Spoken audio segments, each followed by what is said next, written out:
Hello everyone, welcome back to my mini blog. কাল সকালবেলা sir আমাদেরকে পড়তে ডেকেছিল। তারপর স্যারের বাড়ি আমি পৌঁছে যাই। তারপর পড়া-টড়া করে চলে আসি আমার বাড়িতে। লাঞ্চে ছিল হচ্ছে ভাত, ঢ্যাঁড়স চিংড়ি আর হচ্ছে কাতলা মাছের ঝোল, আর প্রত্যেকটা রান্নাই বেশ ভালো হয়েছিল।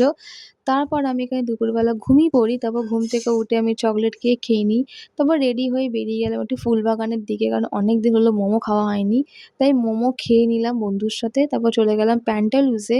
কারণ অনেকে বলছিল যে প্যান্টালুজের কালেকশন খুব ভালো বলতে গেলে এসছে, তাই ভাবলাম মল ঘুরে আসি একটু। আর আমি বেরিয়েছিলাম আমার বান্ধবীর সাথে, যে আমার স্কুল লাইফের বন্ধু, তার নাম হচ্ছে তৃষা।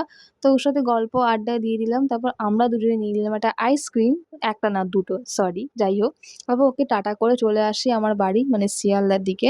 তারপর বাড়ি এসে কিছু খেতে ইচ্ছা করছিল না, কিন্তু মা বলল খেতে, তাই খেয়ে নিলাম ভাত, ঢ্যাঁড়স চিংড়ি, যা সকালে যে রান্নাটা হয়েছিল। তারপর আমি এখানে আমার ডেইলি স্কিন কেয়ার করে নিই, যেমন আমি স্কিন কেয়ার করি। এখানে ময়েশ্চারাইজার অ্যান্ড বোলোনিন করে মেখে নিই। So that's it for today. ভালো লাগলে লাইক, কমেন্ট, শেয়ার করে দিও and subscribe to my channel. চলো আজকের জন্য এই পর্যন্ত, দেখা হচ্ছে পরের ভিডিওতে। Bye bye.